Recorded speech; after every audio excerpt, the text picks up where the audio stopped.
নমস্কার।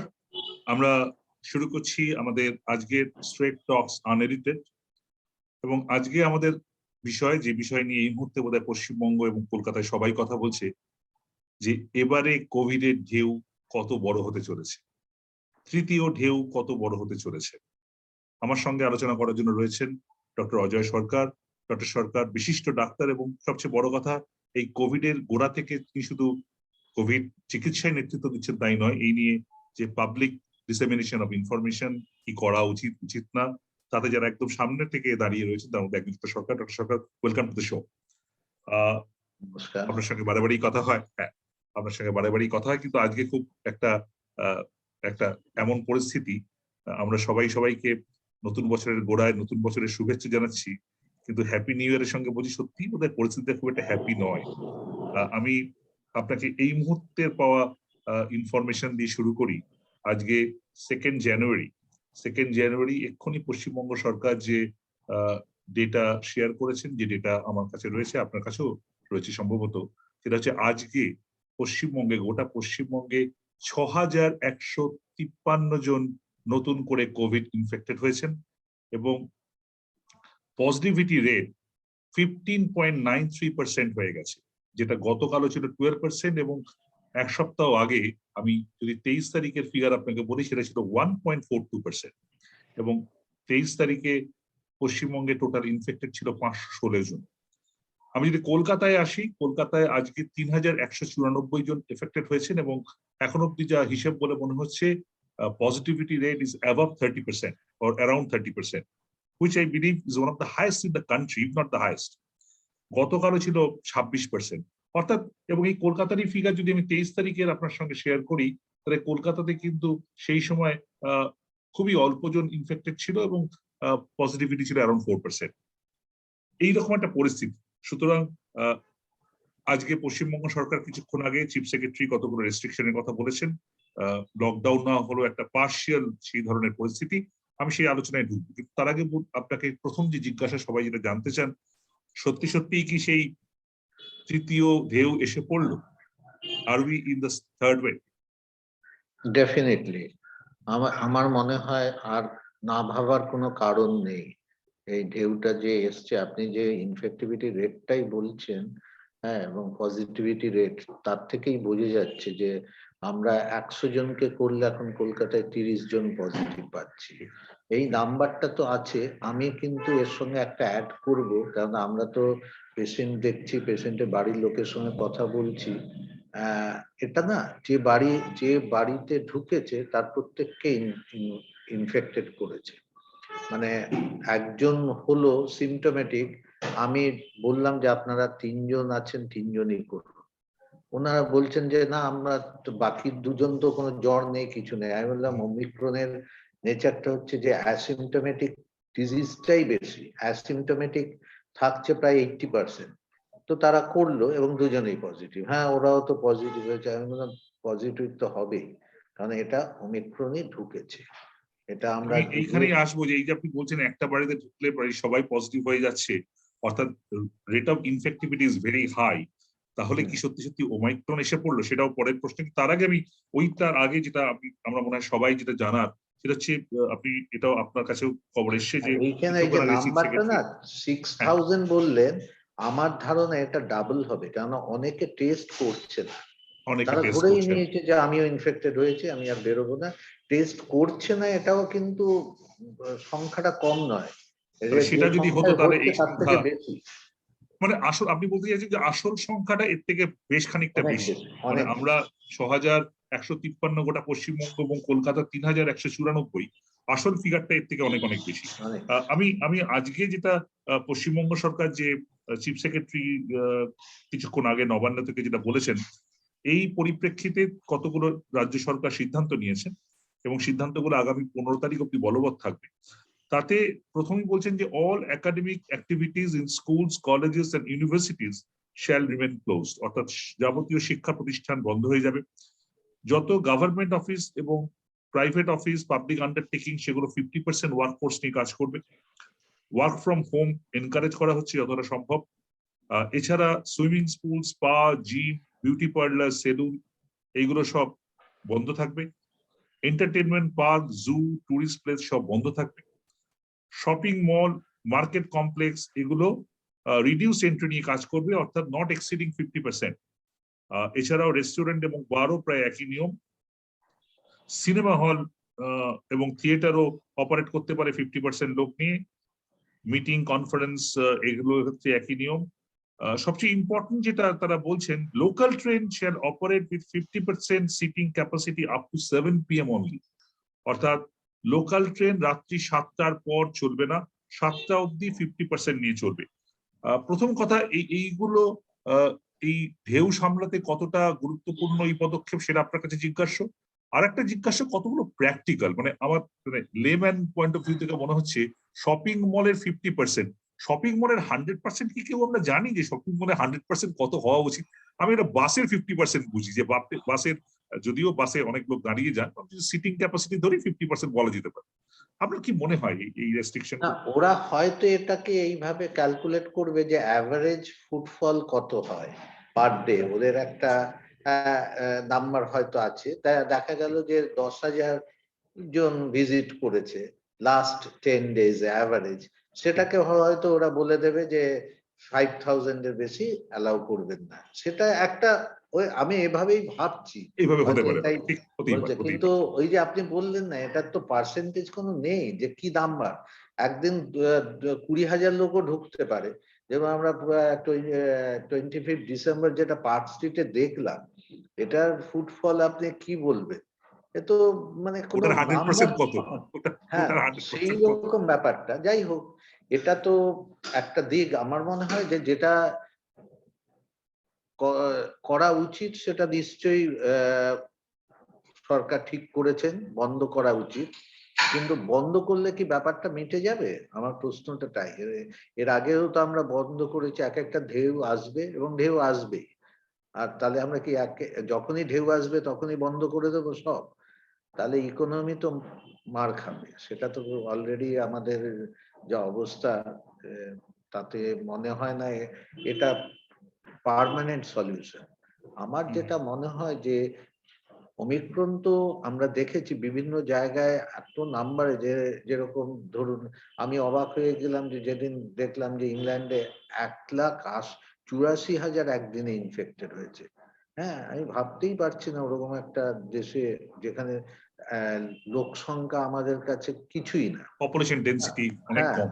সেই ক্ষেত্রে তো অতএব এটা মানে মাস ইনফেকশন তো হচ্ছে। এটা আদার ব্যাপার সাইড স্যাপার একটা। আমি একটু অমিক্রনটা তো আলাদা করে আমরা সে বুঝবো। আমি একটু এই রেস্ট্রিকশন গুলোর কথায় আসি। আরেকটা হচ্ছে স্কুল কলেজ, এটা নিয়ে প্রচুর মত আছে যে স্কুল কলেজ বন্ধ হওয়া উচিত কিনা। কেননা এই কারণে আছে যে গতবার যখন স্কুল কলেজ বহুদিন ধরে বন্ধ রাখা হলো, তখন যে অ্যান্টিবডি সার্ভে করা হয়েছিল, তাতে দেখা গেছিল যে অ্যাডাল্ট পপুলেশন যে রেটে 60-70% রেটে ইনফেক্টেড, বাচ্চারাও কিন্তু একই রেটে ইনফেক্টেড। হয়তো তারা এক্সপ্রেশন করেনি, কিন্তু একই রেটে ইনফেক্টেড। তার মানে স্কুল কলেজে না গিয়ে বা স্কুলে না গিয়ে তারা যে ইনফেকশন থেকে বাঁচছে এমন নয়। এক্ষেত্রে দাঁড়িয়ে যখন স্কুলে ভ্যাকসিন শুরু হতে যাচ্ছে, 15 থেকে 18 শুরু হতে যাচ্ছে, এই জায়গায় স্কুল কলেজটাকে বা সবকিছু বন্ধ করে দেওয়াটা কতটা যুক্তিযুক্ত বলে মনে হয়? আমার যেটা মনে হয়, যেহেতু এটা খুব হাইলি ইনফেক্টেড ভাইরাস, হ্যাঁ, এবং ট্রান্সমিসিবিলিটি ভেরি হাই, তো এটা কিন্তু পিকটা খুব তাড়াতাড়ি উঠবে এবং ফলটাও খুব তাড়াতাড়ি প্রেসিপিটেট। তো সেক্ষেত্রে আমার মনে হয় কিছুদিন, স্কুল কলেজ তো আমরা অনেকদিন বন্ধ রাখলাম, আর হয়তো 2-3 সপ্তাহ লাগবে। আচ্ছা, হ্যাঁ, আপনি বন্ধ বলছেন 2-3 করে, সপ্তাহের মধ্যে পরিস্থিতি খানিকটা হ্যাঁ, কন্ট্রোলে আসতে পারে। পরিস্থিতি চেঞ্জ হবে, ডেফিনেটলি পরিস্থিতি চেঞ্জ চেঞ্জ হবে। হবে, এটা আমার ধারণা। কেননা এটা ওমিক্রনের জন্যই হচ্ছে, ডেল্টার জন্য নয়। ডেল্টাটা ডেল্টার জন্য নয়। অনেকদিন পারসিস্ট করে এবং করতে পারে, ওমিক্রন কিন্তু ওরকম ভাবে পারসিস্ট করবে। আমি এখানে আসছি পরের প্রশ্ন। তার মানে আপনি বলছেন যে স্কুল কলেজ আপাতত বন্ধ রাখলে, সপ্তাহ দুয়েক বন্ধ রেখে একটু পরিস্থিতিটাকে সামলানোর পর আবার ভাবা যেতে পারে। আপাতত স্কুল কলেজ বন্ধ রাখারই বাঞ্ছনীয়, অর্থাৎ সরকার যে সিদ্ধান্ত নিয়েছেন সেই সিদ্ধান্তটা আপনি একমত হচ্ছেন। আর একটা কথা, আমাদের সাগর মেলা আসছে, আমাদের এই মুহূর্তে অন্যান্য অনেকগুলো মেলা চলছে, সেই সব বিষয়গুলো কতটা হওয়া উচিত বলে আপনার মনে হয়? কারণ এগুলো তো মাস একদমই কনজারভেশন। একদমই হওয়া উচিত নয়। আমি তো কোনো গ্যাদারিং, যে সেটা ধর্মীয় হোক, নির্বাচন সামনে আছে। পলিটিক্যাল হোক, সোশ্যাল হোক, সব রকম গ্যাদারিং মানে বন্ধ হওয়া উচিত, ইনক্লুডিং এনি সায়েন্টিফিক কনফারেন্স। আমার মনে হয় মাস স্কেলে সেগুলো অ্যাভয়েড করা উচিত। হ্যাঁ, এই সময় আপনি বলছেন এই সময় সবকিছু বন্ধ রাখা উচিত, এবং তার মধ্যে ইলেকশন প্রসিডিওরও পড়ছে, ইলেকশন হওয়ার কথা রয়েছে এর মধ্যে সাগর মেলার একটা বড় ব্যাপার রয়েছে, সুতরাং সেইগুলো নিশ্চয়ই ভাবা যাবে। আমি এবার চলে আসি ওমাইক্রনের কথা, কারণ ওটাই সবচেয়ে সবাই জানতে চান। দুটো মত রয়েছে। একটা মত রয়েছে যে এই 23rd, 24th, 25th বাঙালি যেমন যাবতীয় সব সংযমের রেখা ছুঁড়ে ফেলে দিয়ে তারা পার্ক স্ট্রিটে লক্ষ লক্ষ লোক নেমে পড়েছিল, অন্যান্য জায়গাতেও তারা করেছে, তার ফলশ্রুতি এইটা। আরেক দল বলছেন, আর একটা কাউন্টার ওপিনিয়ন হচ্ছে যে দুর্গাপুজোর সময় তো এমন ঘটনা ঘটেছিল, কিন্তু তখন তো এত বাড়েনি, তারপরে নিশ্চয়ই নতুন ভ্যারিয়েন্ট ওমাইক্রন এসে গেছে। ওমাইক্রন দিল্লি এবং বম্বেতে প্রায় 50% মধ্যে নতুন ইনফেকশন ওমাইক্রন, কিন্তু পশ্চিমবঙ্গে এখন অব্দি মাত্র 16টা ওমাইক্রন পাওয়া গেছে, অফিসিয়াল ফিগার। এই জায়গায় দাঁড়িয়ে আপনার কি মনে হয় ওমাইক্রন কি সত্যি সত্যি চলে এসছে এবং কমিউনিটি ইনফেকশন শুরু করে দিয়েছে? দেখুন, জেনোম সিকোয়েন্সিং তো আমরা সেভাবে করে উঠতে পারছি না, আমাদের সেই ইনফ্রাস্ট্রাকচার নেই।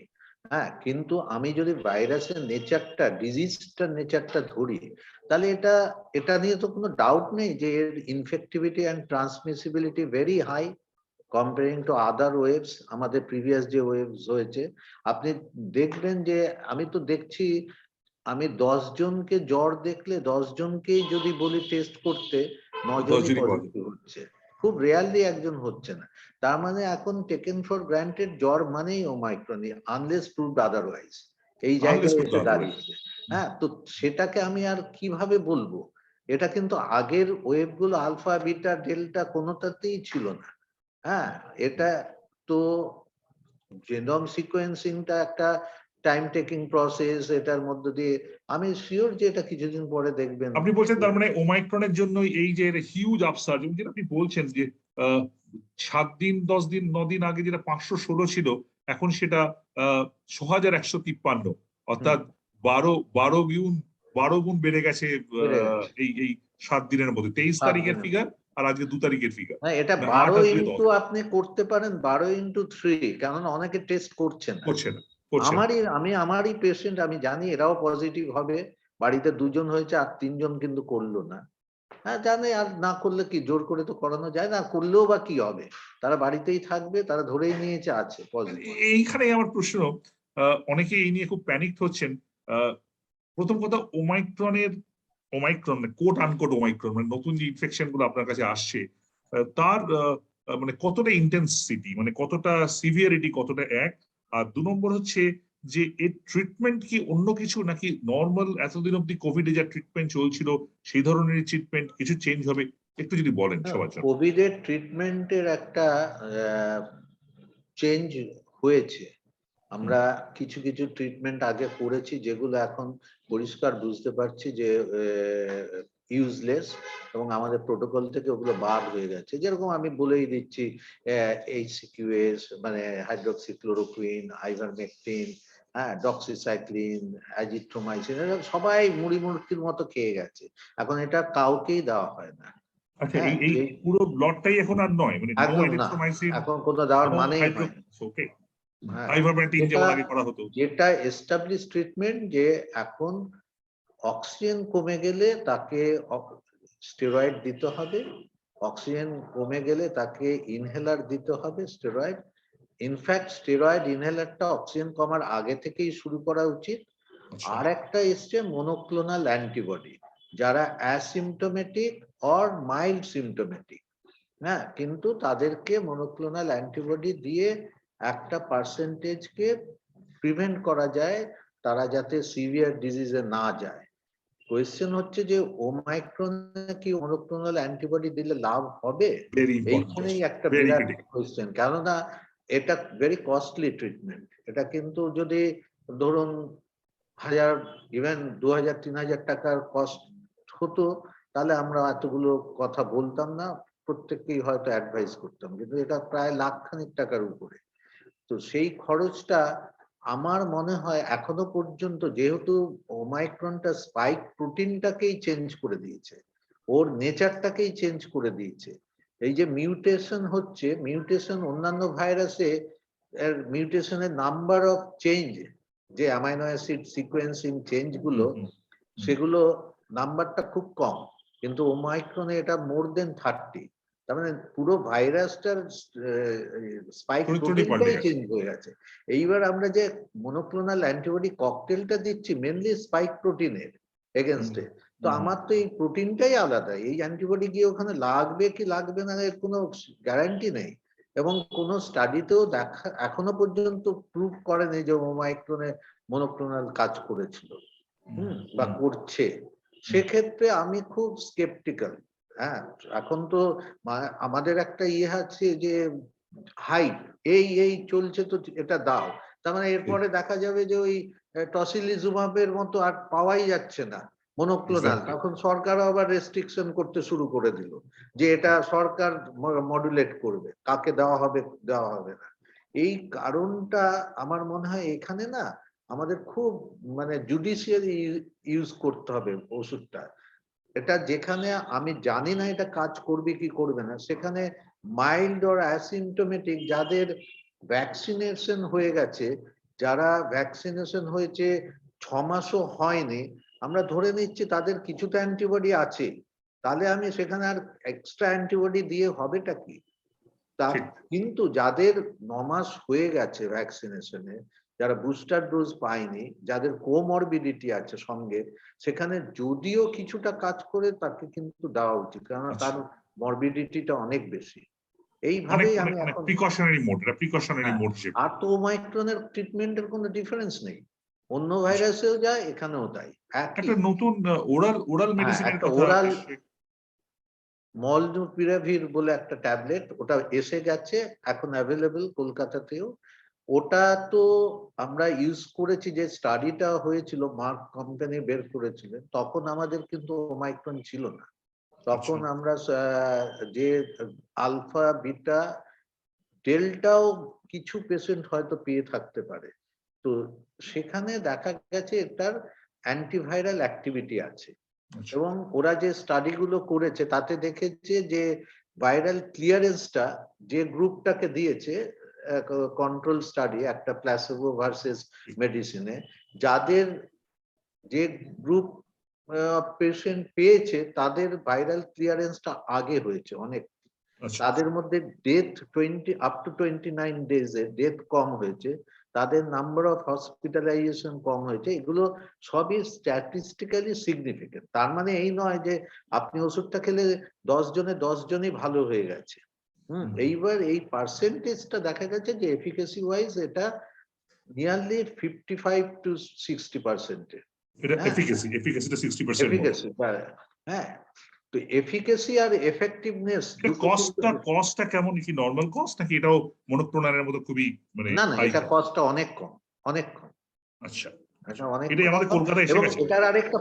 এটার আরেকটা পজিটিভ সাইড হচ্ছে যে মনোক্লোনাল যেরকম আনভ্যাকসিনেটেড আমরা দিলে ভালো, কি ভ্যাকসিনেটেড দেবো কিনা, কিন্তু এই ড্রাগটা দুটো জায়গায় অ্যাপ্লাই করা হয়েছে, ভ্যাকসিনেটেড এবং আনভ্যাকসিনেটেড, রেজাল্ট কিন্তু সিমিলার পাওয়া গেছে।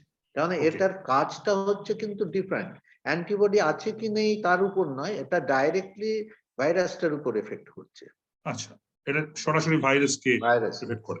এটা আমাদের কলকাতায় এখন হসপিটালে, সরকারি বেসরকারি জায়গায় অ্যাভেলেবল, আপনারা পেশেন্টকে দিচ্ছেন? হ্যাঁ, আমরা শুরু করব, আজকেই আমি খবর পেলাম এটা ফার্মেসিতে এসে গেছে, আমি তো ন্যাচারালি কাল থেকে আপনি শুরু করবেন। অন্তত পেশেন্টদের পক্ষে সুখবর যে আরেকটা নতুন, আপনাদের কাছে একটা নতুন অস্ত্র এলো ট্রিটমেন্ট করার, এটা একটা ইম্পর্টেন্ট। এটা কি ক্রিটিক্যাল পেশেন্টদের দেওয়া নাকি নরমাল পেশেন্টদের? সবাইকে।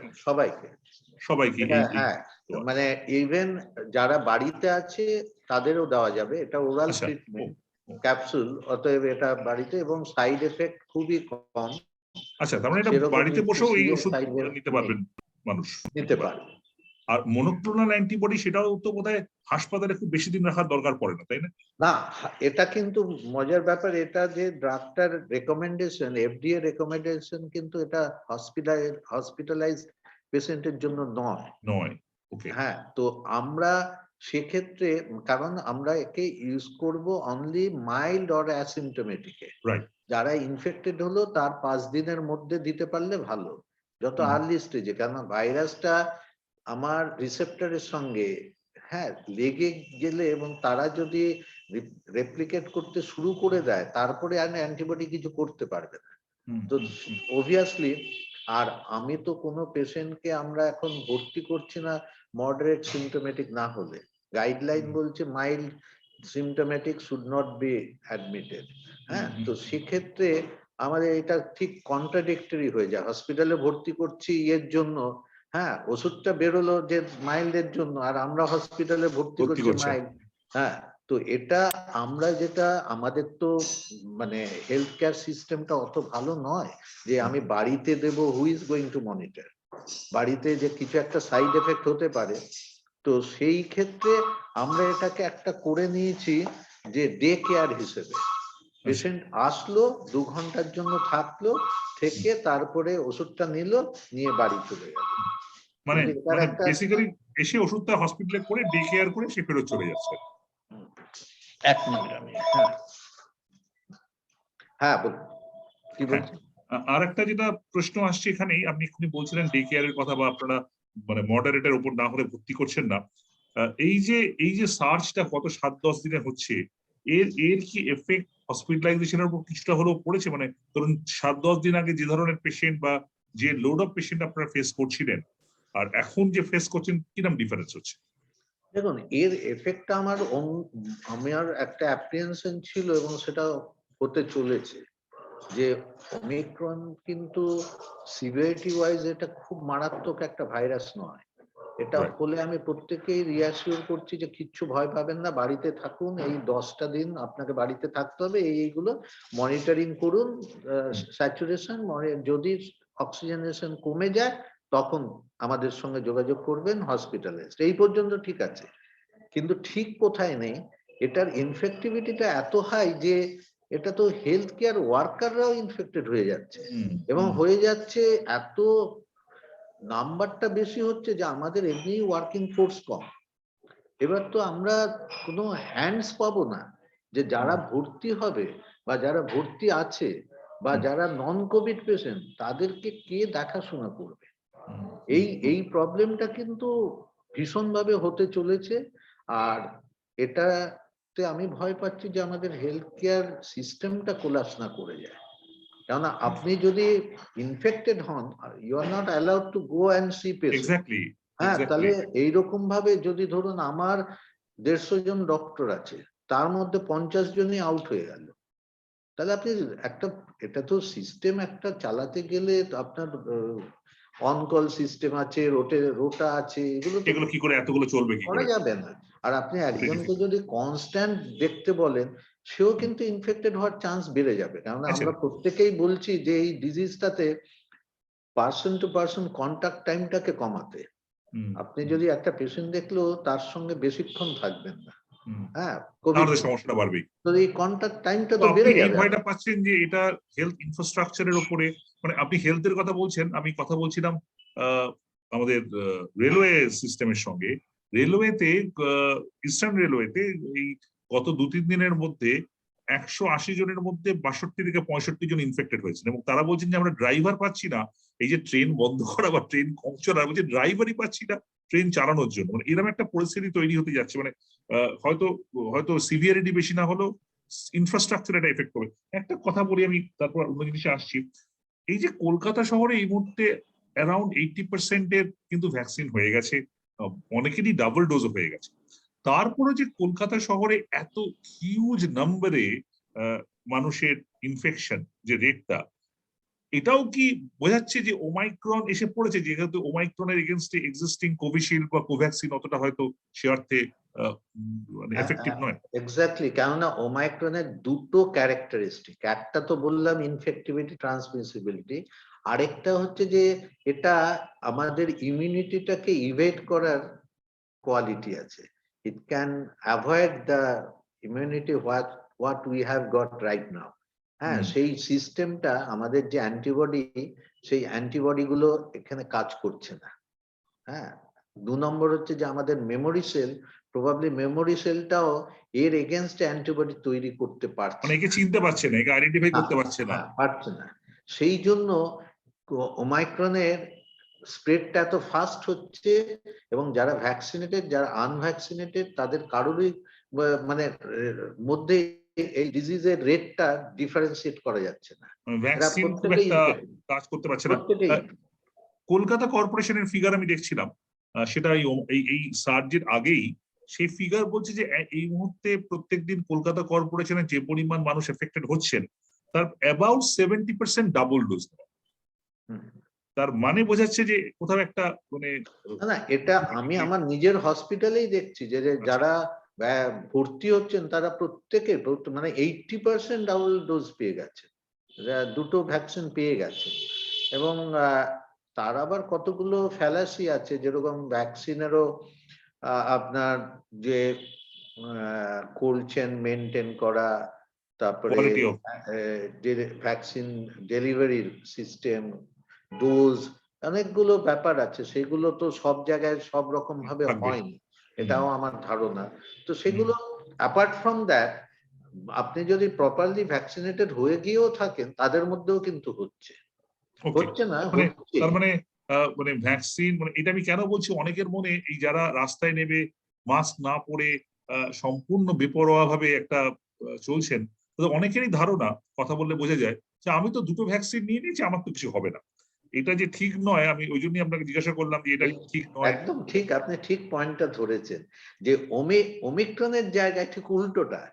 আপনি ভ্যাকসিন পেয়েছেন কি পাননি, আপনাকে মাস্কটা পরতেই হবে, কারণ এই ওমিক্রন কিন্তু আপনাকে প্রোটেকশন দেবে। আপনি যদি মাস্ক পরে থাকেন, আপনি যদি স্যানিটাইজেশন করেন এবং মাস্ক ওই প্রোটোকল গুলো ওটাতে কোনো আলফা বিটা ডেল্টা ওমিক্রনে একই প্রোটোকল এবং একই রকম রেজাল্ট দেবে, ওটা যদি আমরা স্ট্রিক্টলি ফলো করি। ভ্যাকসিনের ভ্যারিয়েশন হচ্ছে ট্রিটমেন্টে একই রেজাল্ট দেবে কিনা, আমরা নতুন ওষুধ পেয়েছি, আমরা দেখি, এটা পেলে বুঝতে পারবেন।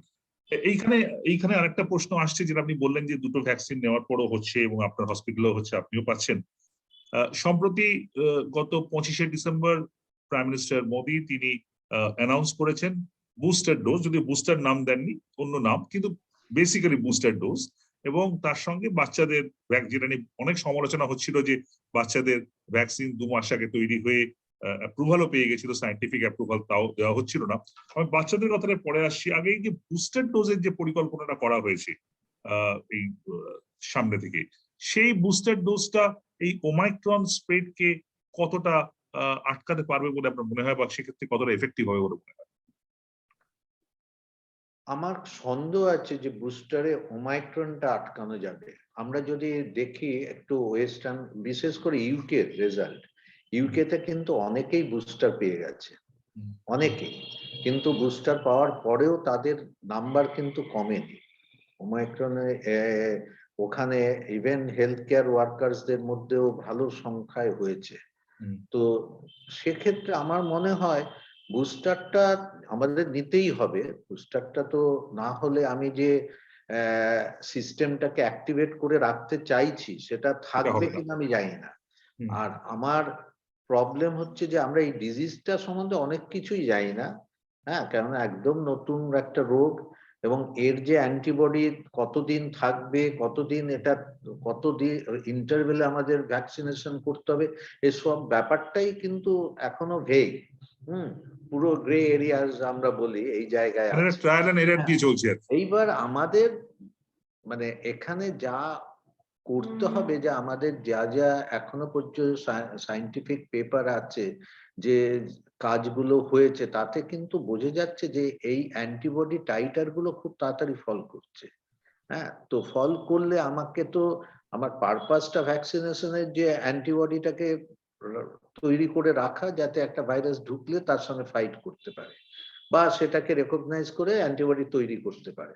তো সেই বুস্টিংটা আমাকে করতেই হবে। এখন 6 মাস না 9 মাস না 12 মাস, এটা তো টাইম উইল সে। এটাই আমার প্রশ্ন, মানে এই যে ধরুন 9 মাসের একটা কথা বলা হয়েছে, যে লাস্ট ভ্যাকসিন থেকে 9 মাস পর 9 মাস গ্যাপের কথা বলা হয়েছে। এখন আমরা যখন ইনিশিয়ালি ভ্যাকসিন ইন্ডিয়াতে দেওয়া হচ্ছিল, কোভিশিল্ডের বিভিন্ন পিরিয়ড হলো, প্রথম 28 দিন হলো, তারপর তো অনেকগুলো পিরিয়ড হলো। কোভ্যাক্সিন মোটামুটি 1 মাসের ডিফারেন্সই হলো। তাহলে সব ধরনের ভ্যাকসিনই একেবারে গড়পড়তা 9 মাস পর দিতে হবে, এইটা কি কোনো বিজ্ঞানের থেকে আসা নাকি ইটস এ লজিস্টিক্স যে এর বেশি ভ্যাকসিন আমার হাতে নেই, এটা পারবো না? আমার তো মনে হয় দেখুন এখানে লজিস্টিকটা অনেক বেশি। আপনি দেখুন আমাদের অ্যানাউন্স করেছে, আমরা এখন পরিষ্কার জানি যে মিক্স অ্যান্ড ম্যাচ ভেরি করলে ইম্পর্টেন্ট। ভ্যাকসিনের এফিকেসিটা অনেক বেশি হচ্ছে। এটা একটা এস্টাবলিশড, প্রুভেন অ্যান্ড এস্টাবলিশড। সেই ফ্যাক্টটাকে আমরা কিন্তু নিলাম না। আমরা কি করলাম যে আমরা বলছি যে যে ভ্যাকসিনটা নিয়েছে সে সেটাই নেবে।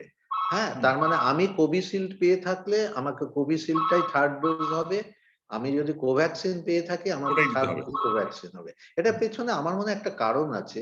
আমরা কিন্তু কোভিশিল্ড দিয়েছি প্রায় 80% পপুলেশনকে। হ্যাঁ, কোভ্যাক্সিনটা পেয়েছে অনেক কম পপুলেশন। এবং আমাদের হয়তো কোভ্যাক্সিন এবার আমি যদি 80% কে দিতে যাই সেই নাম্বারটা হয়তো পাবো, তখন একটা হইচই শুরু হবে। এবং এটা নিয়ে একটা তার সেই জিনিসটাকে অ্যাভয়েড করার জন্যই মনে হয় এটা করা হয়েছে। স্থিতাবস্থা একটা স্থিতাবস্থা রাখা আর কি, যেমন চলছে সেরকমই চলছে। একদম তাই। এই মানে আমরা তো সায়েন্সটাকে অনেক ক্ষেত্রে এটাই ইম্পর্টেন্ট, বিজ্ঞানটা পিছিয়ে যাচ্ছে, সায়েন্সটাকে অ্যাভয়েড করে আমরা লজিস্টিক সামনে চলে আসছে।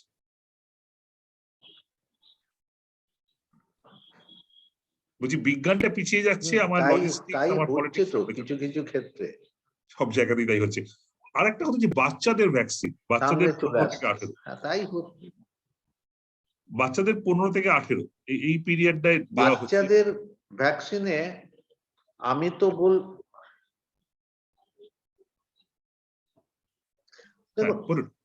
আমরা প্রায়োরিটি ওয়াইজ ভ্যাকসিনেশন করেছিলাম, সেটা একদম জাস্টিফাইড। যখন আমাদের না ভ্যাকসিন হাতে ছিল না তখন আমরা হেলথ কেয়ার ওয়ার্কারদের, ফ্রন্ট লাইন ওয়ার্কারদের দিয়েছি, তারপরে অ্যাবাভ 60 উইথ কোমরবিডিটি, এই পর্যন্ত ঠিক আছে। কিন্তু একটা পয়েন্ট অফ টাইমে আমরা দেখলাম, প্রত্যেকেই আমাদের অভিজ্ঞতা আছে এবং আমি যে হসপিটালে কাজ করি সেখানে দেখছি ভ্যাকসিন ক্যাম্পগুলো বা স্টলগুলো লিটারালি মাছি মারছে।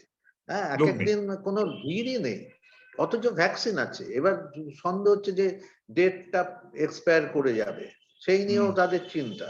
তো এইরকম একটা যখন জায়গায় এসছি তখন কেন আমরা বাচ্চাদেরকে দিতে এত দেরি করলাম? কেননা কেউই তো মানে ভ্যাকসিনের মেন কথাই হচ্ছে if you are vaccinated then I am secured. হ্যাঁ, যদি আমার পাশের লোক ভ্যাকসিনেটেড না হয় আমার সিকিউরিটি কিছু নেই। আমি ভ্যাকসিন নিয়ে আমি সিকিউরড হতে পারলাম না, কিন্তু তার মানে কি প্রত্যেককেই ভ্যাকসিন দিতে হবে?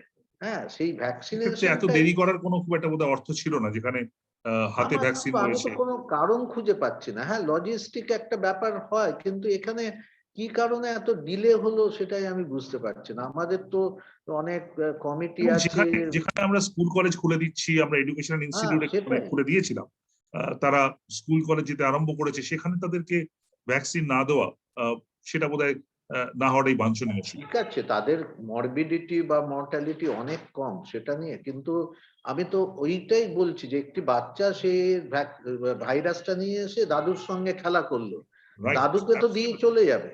হ্যাঁ, তাহলে কোথা থেকে আমরা প্রোটেকশনটা দিলাম? আমাকে তো প্রত্যেককেই প্রোটেক্ট করে রাখতে হবে। অ্যাবসলিউটলি। আমি একেবারে শেষ পর্বে চলে এসেছি, আপনাকে একটা জিনিস জানার, এই যে আমি আবার ফিরে যাচ্ছি আমার গোড়া থেকে, যেখান থেকে শুরু করেছিলাম, যে 10 দিনের মধ্যে 516 থেকে 600-র উপর, 6000-এর উপর, 6153, অর্থাৎ প্রায় 15 গুণের কাছাকাছি আমরা কোভিড রোগী বেড়ে গেছে। এবং তার পিছনে যেটা কারণ বলা হচ্ছে, প্রথমে তো নির্বাচন ছিল, তারপরে সবচেয়ে বড় কারণ যে এই ক্রিসমাসের পিরিয়ডে, ক্রিসমাস থেকে এই নিউ ইয়ার, এই পিরিয়ডটা ছুটির সময় সবাই আনন্দ করতে চায়, যেখানে ইউরোপিয়ান কান্ট্রিজে তারা ক্রিসমাস সেলিব্রেশন বন্ধ করে দিয়েছে, সেখানে আমাদের দেশে এই ধরনের সেলিব্রেশন করে এইভাবে একটা থার্ড ওয়েভকে লিটারেলি ইনভাইট করা। এবং তার পিছনে আরেকটা বিষয় রয়েছে, দেখুন সরকারও তো প্রচুর টাকা ইনভেস্ট করছে, প্রচুর সমস্যায় পড়ছে। এতদিন ধরে তারা কন্ট্রোল করে করে করে একটা জায়গায় পৌঁছেছিল, পশ্চিমবঙ্গের অবস্থাটা বেশ ভালো জায়গায় পৌঁছেছিল, 400-500 বেশি কেস হচ্ছিল। তো এরকম একটা, আমি বলবো কোট আনকোট হঠকারী সিদ্ধান্ত নিয়ে এই হঠাৎ করে পুরো একটা মাসকে ইনভাইট করা ওখানে, এবং এটাকে আপনার কি মনে হয়, এটা কি খানিকটা স্ট্র্যাটেজিক ব্লান্ডার হলো না পশ্চিমবঙ্গের ক্ষেত্রে? হ্যাঁ, ব্লান্ডার তো বটেই। দেখুন আমরা কিন্তু বারে বারে এই এই জিনিসটা ফেস করেছি এবং আমরা শিখিনি। আমাদের এই এই ঘটনাগুলো কিন্তু আগেও ঘটেছে, সেখান থেকে কে সরকারও শেখেনি, মানুষও শেখেনি। আমি তো সরকারকে দোষ দেওয়া থেকে মানুষকে বেশি দোষ দেব, যে আমার লাইফটা দেখুন, আমার Absolutely. লাইফটা তো আমি বেশি সিকিউর করব। রাইট।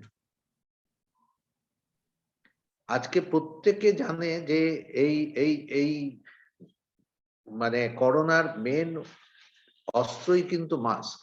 মেন অস্ত্রই হচ্ছে আমাকে গ্যাদারিংটা অ্যাভয়েড করা, একটা সোশ্যাল ডিস্টেন্সিং রাখা। এটা এক্স্যাক্টলি সেটাই আমরা করছি, আমরা যেগুলো করা সেটা উচিত না সেটাই প্রত্যেকে, করছি। হ্যাঁ সেটাই করছি। ধরুন আমি উল্টো ভাবে বলছি, পলিটিশিয়ানদের তাদের এজেন্ডা আছে, তারা তো চাইবে তাদের অ্যাক্টিভিটিসটাকে আরো এক্সটাইট করা। রাইট। আমি কেন তার মধ্যে বলি যে ঠিক আছে সরকার বলেছে সেলিব্রেট করা হবে, আমি কেন যাব? আমি কেন যাব? কেউ তো জোর করে নিয়ে যাচ্ছে। আমাকে আমাকে আমার তো কোনো দরকার নেই, কিছু লোক তো যাচ্ছে না। হ্যাঁ, কিন্তু এই যাওয়ার লোক নাম্বারটা এত কি করে হচ্ছে, এটাই আমার কাছে, আমার এই ব্যাপারটাই মাথায় আসছে না, যে লোকে কি এখনো শিখছে না। এবং এবং তারা যারা যাচ্ছে না তাদেরকেও বিপদে ফেলছে। হ্যাঁ, যারা যাচ্ছে তারা যাচ্ছে না, যারা তাদেরকেও বিপদে ফেলছে, কারণ তারাই হ্যাঁ তাদের বাড়ির মানে আশেপাশে থাকছে, ঘুরে বেড়াচ্ছে। আলটিমেটলি তো আপনি তো একটা সোসাইটিতে থাকতে গেলে আপনাকে বেরোতে হবে, আপনাকে কাজের মধ্যে যেতে হবে, আপনাকে লোকের সঙ্গে যে যাই হোক একটু তো মিশতে হবে। এবং এই অমিক্রনের যেটা মেন সমস্যা হচ্ছে যে অ্যাসিম্পটোমেটিক নাম্বারটা এত বেশি যে আপনার পাশের বুঝতে পারা লোকটি যাচ্ছে। যে সে নিজেও জানে না, কিন্তু রাইট। সে ভাইরাসটা ক্যারি করছে, ক্যারি করে আরো 10 জনকে দিয়ে গেল। তো এটাই সবচেয়ে হচ্ছে, তার বিপদের জায়গা। জন্যই আজকে এই নাম্বারটা এই জায়গায় এসে দাঁড়িয়েছে। আমি নাম্বারের কথা দিয়ে শেষ প্রশ্ন করব, যে অনেকেই বলছেন 35,000 অব্দি নাকি এই নাম্বার উঠে যেতে পারে পার ডেতে, যেটা 6,000, এবং যে হারে বাড়ছে ডক্টর সরকার, আজকে 6,000, প্রায় 150, 6,153, গতকাল ছিল 4,500, তার আগের দিন 3,000, করে লাফিয়ে লাফিয়ে বাড়ছে। তো এক্ষেত্রে দাঁড়িয়ে যদি 35,000 না হলেও তার কাছাকাছি ফিগারে পৌঁছয়, আমাদের যে, আমি আমি আপনার কথা শুনে বুঝতে পারছি যে হয়তো হসপিটালাইজেশন কম লাগবে, সবটাই কম, কিন্তু ওভারঅল লোডটা বেড়ে গেলে তো সেখানে কিছু না কিছু তো হসপিটালাইজেশন হবেই। তাহলে আমাদের যে ইনফ্রাস্ট্রাকচার এই মুহূর্তে আছে সরকারি এবং বেসরকারি হাসপাতালগুলোতে, আজকেও সরকার থেকে বলা হয়েছে যে প্রাইভেট হাসপাতালগুলোয় যে আগের ইনফ্রাস্ট্রাকচার ছিল সেটাকে বজায় রাখার, কতটা আমরা সামলাতে পারবো? How how prepared we are two counter this wave? শুনতে পারেন কি আমার প্রশ্নটা? হ্যাঁ, আমি আমি বুঝতে পেরেছি। আমাদের যা হেলথ কেয়ার ফেসিলিটিস এই মুহূর্তে আছে, হ্যাঁ, আমরা হয়তো এই নাম্বারটা ডাবল হলেও পারবো। হ্যাঁ, ডাবল হলেও পারবো, কিন্তু ওমিক্রন কিন্তু ডাবল হবে না, এটা 10 টাইমস হয়ে যাবে। হ্যাঁ, টোটাল মানে আমাদের যা পপুলেশন, আমাদের যা ডেন্সিটি অফ পপুলেশন, হ্যাঁ, আমরা যদি একদম ঘরে ঢুকে বন্ধ হয়ে গেলাম, সেটা তো হবে না, সেটা আমি চাইও না হোক। হ্যাঁ, কিন্তু আমাদের সিস্টেমটাকেও চালাতে হবে। কিন্তু এটার একটাই জায়গা, যেটা আমি বলেছি, হেলথ কেয়ার সিস্টেমটা কোলাপস করে যাবে, এবং হয়তো কিছু লোক নাম্বারটা বাড়লে, সিভিয়ারিটি না বাড়লেও যে 0.1%ও যদি সিভিয়ার হয়, সে নাম্বারটা এমন হবে যে আমাদের কোপ করার জায়গা থাকবে না, হ্যাঁ, হসপিটালে। এটা একটা দিক। অন্য দিকটা আমি বলতে চাই যে ভয় পাওয়ার নেই, কিন্তু এটা হলে না আমরা খুব শিগগিরই ইমিউন হয়ে যাব, হোল সোসাইটি, যেটা আমরা ভ্যাকসিন দিয়ে এটা পারলাম অনেকেই না। বলছে যে ইট মে এই বি দ্য এই বেস্ট এই natural vaccine that we have. প্রসেসের মধ্যে দিয়ে, হ্যাঁ, ওই আরেকটা যেটা হচ্ছে যে আরেকটা হেটেরোজেনাস ইমিউনিটি বলে আমরা টার্ম ইউজ করি, যে লোকটি ইনফেক্টেড হলো, তারপরে তাকে যদি বুস্টারটা দেওয়া যায়, তার কিন্তু ইমিউনিটিটা 100 টাইমস এর মতো হয়ে যেতে পারে। সেটা কিন্তু খুব একটা ভালো দিক হবে। আমরা এই সবে শুরু করতে চলেছি বুস্টার, এবং এর মধ্যে যারা ওই অনেকে প্রশ্ন করেন যে আমি তো হয়ে গেছে, আমি কি ভ্যাকসিনটা নেব? ভ্যাকসিন তো নিতেই হবে। বুস্টার ডোজটা আমার মনে মানে হয় যাদের বলছেন যে একটু যাদের কোভিড হয়ে আগেই গেছে, দিতে হবে। তাদের কোভিড হয়ে গেছে তারাও ভ্যাকসিন নেবে। আচ্ছা, একটা গ্যাপ থাকে না 3 আমরা মাস, এতদিন কতদিন কোভিড হয়ে গেলে তাকে 3 মাস পরে পরে? দিচ্ছিলাম। হ্যাঁ, কিন্তু এইখানেই আমার একটু মানে আমি জিনিসটা নিয়ে তো মাঝে মাঝে ভাবি, সবকিছু পড়াশুনো করে আমার মনে হয় যে এইখানে আমাদের হয়তো 3 মাস ওয়েট না করে 6 উইকস এর মধ্যেই বুস্টারটা দিয়ে দিতে হবে। আচ্ছা আচ্ছা, বাইরে অন্যান্য দেশে কতদিন পর এই প্রোটোকলটা কেমন অন্যান্য দেশে? মানে আমরা মানে তো কোভিড হওয়ার, ওদেরকেই ফলো করেছি, সব জায়গায় 3 মাস পরেই দিয়েছে, কিন্তু হুম, ওমিক্রন আসার পরে ড্রাইভটা কি হবে এখনো সেটা এটা ক্লিয়ার এখনো হয়নি। পরিষ্কার নয়। হ্যাঁ, কেননা ওমিক্রন তো যে জায়গায় হচ্ছে পুরো মানে ধরুন সবাই মোটামুটি ইনফেক্টেড হয়ে গেছে। হ্যাঁ, মানে কেউ আর বাড়িতে বাকি থাকছে না, হ্যাঁ, মানে আইসোলেশন কাউকে করতে হচ্ছে না, সবাই হোল বাড়ি আইসোলেট হয়ে হ্যাঁ, যাচ্ছে। একদম থ্যাংক ইউ তাই। ডক্টর সরকার। আমার মনে হয় যে এই সময় দাঁড়িয়ে খুব ইম্পর্টেন্ট আলোচনা আপনার সঙ্গে হলো। আপনি শেষকালে যে কথাটা বললেন যে অমিক্রনের ঝড় উঠে গেছে, এই ঝড় আরো বাড়তে চলেছে। হয়তো সংখ্যাটা কত আমরা জানি না, যেটা 6,500-এর কাছে পৌঁছেছে সেটা হয়তো 12, 15, 20,000 কত পৌঁছবে আমরা জানি না। কিন্তু আপনি বলছেন যে ঝড়ের পরে একটা নীল আকাশ আসার সম্ভাবনা আছে, হয়তো এই ঝড়টাই পরিষ্কার করবে আর একটু আমাদের হয়তো হ্যাঁ, শেষমেশ সিকিউরিটি বাড়াবে। এবং এটাও আপনি গোড়ায় বলেছিলেন যে যত দ্রুত আসবে এটা তত দ্রুত আমি যাবে। আমি জাস্ট আমি জাস্ট একটা বলে দিতে চাই যে আমি, সাধারণ মানুষ সবাই জানতে চান যে হ্যাঁ, হ্যাঁ, যে আমি সবাইকে একটু অনুরোধ করছি যে দেখুন আমি কিন্তু খুব অপটিমিস্টিক, আমি ওই দলে নই। আমি মনে করছি সবকিছুরই একটা সিলভার লাইনিং থাকে। আমাদের হাতে 3টে অস্ত্র আছে। 1 নম্বর অস্ত্র কোভিড প্রোটোকল, এবং সেটা অ্যাপ্লিকেবল ফর এনি ভাইরাস। ওটা কাজ হবে কি হবে না কোনো প্রশ্ন নেই, হবেই। ওটাকে আপনারা স্ট্রিক্টলি ফলো করুন। রাইট। কিছু না, নেক্সট 3 মাস কষ্ট করে, এত 2 বছর করেছেন আর তিন আর 3 মাস মাস করুন। করুন। হ্যাঁ, আর 2 নম্বর হচ্ছে যে ভ্যাকসিনটা না নিয়ে থাকলে নিন, আপনার কোভিড হলেও নিতে হবে। ঠিক। 3 নম্বর, আমরা ওয়েট করছি ড্রাগ, যেটা অলরেডি একটা ওষুধ এসে গেছে, এটার এফিকেসি 50% ধরলেও 2 জন 1 জন কাজ হচ্ছে, অতএব ওটা আমাদের হাতে রয়েছে। আরেকটা ওষুধ ফাইজার যেটা বের করেছে আসতে চলেছে, ওটা আমি 3 মাস এই কারণেই বলেছি, আমি আশা করছি 3 মাসের মধ্যে আমাদের সরকার এটা লাইসেন্স কি দিয়ে দেবে। স্পেসিফিক, আমি এটা কি মনোক্লোনাল অ্যান্টিবডির মতো কিছু? না, না, না, না, ট্যাবলেট, ওটাও ট্যাবলেট, ওটাও ওটার ট্যাবলেট? জন্য ভর্তি লাগবে না, এবং ওটা 90% এফিকেসি, ও 90%, এবং আচ্ছা, ট্রায়াল সাংঘাতিক, হয়ে গেছে? ওটাই ট্রায়াল মেন হয়ে গেছে? ওষুধ। হ্যাঁ, এবং হ্যাঁ, ওটা আমি ফাইজার কোম্পানির সঙ্গেও কথা বলেছি, ওরাও ওদের কান্ট্রি হেডের সঙ্গে আমার কথা হয়েছে, রাইট। এবং ওরা রেডি হয়ে আছে। আমরা এটা, এবং ওরা আরো একটা ভালো করছে যে রয়্যালটিটা তুলে নিচ্ছে, যার ফলে ওটা ইউএসএ তে 50,000 পার কোর্সের ট্রিটমেন্ট, সেটা হয়তো আমাদের দেশে আমরা 5-6 হাজার টাকায় পেয়ে যাব। ও হ্যাঁ, আমাদের এখানকার জেনেরিক তৈরি হবে, এবং সেই কোম্পানিগুলো রেডি হয়ে আছে। এই জন্য আমি বলছি যে 2 থেকে এটা 3 এটা মাস কত আমাদের, সময় লাগবে এই হোল প্রসেসটা? আপনি বলছেন 3 মাস মতো লাগবে? ম্যাক্সিমাম 2 মাস থেকে, আমাদের তো ওরা কথা দিচ্ছে যে আমরা 2 মাসে অ্যাভেলেবল করে লঞ্চ দেব। করে দেবো। যদি তো সরকার, গভর্নমেন্ট অফ ইন্ডিয়ার একটা ক্লিয়ারেন্স কি পেয়েছে? ইফ এন্ড বাটস আছে, কেননা আমাদের সরকার তো অনেক সময় অনেক কিছু, যেরকম সেটা আমি জিজ্ঞেস করছি যে আমাদের ফাইজারের ভ্যাকসিনটা আমরা পেলাম না, না। ওটা কিন্তু অনেক আগে এসেছিল, হুম, কেন পেলাম না এখনো আমরা জানি না। জানি না, জানি না। হ্যাঁ, তো না, সেই এটা কি রকম। গভর্নমেন্টের ক্লিয়ারেন্স এখনো পাইনি? মানে এই যে ফাইজারের যেটা ওরালটা যেটা বলছেন সেটা গভর্নমেন্ট না, থেকে এটা ক্লিয়ারেন্স? এফডিএ তো, না, আমাদের এফডিএ, ভারতবর্ষে কি ওরা না, এমার্জেন্সি এটা দিয়েছে? ভারতবর্ষে তো আমাদের ড্রাগ কন্ট্রোল, যে ওদের কাছে অ্যাপ্লাই করে, ওরা অ্যাপ্লাই করেছে। এবার আচ্ছা। ওরা আহ, কিছু ওষুধ আছে যে এখানে আবার স্টাডি করে দিতে হয়, কিন্তু এটা ওকে। আর এই মানে কোভিড এর যে মেডিসিন গুলো, সেটা তো এমার্জেন্সি ইউজেস হুম এজেন্ট, ইইউএ বলে সেইখানে হুম। পড়ছে, এখানে আর সেকেন্ড স্টাডি করার দরকার হবে না, অর্থাৎ কেননা অলরেডি আমার ক্লিয়ারেন্স একটা পেয়ে গেছে, স্টাডি সেটা আছে, তার ফেভারেই আমরা এটাকে ক্লিয়ারেন্স দিতে পারি। ফাইন।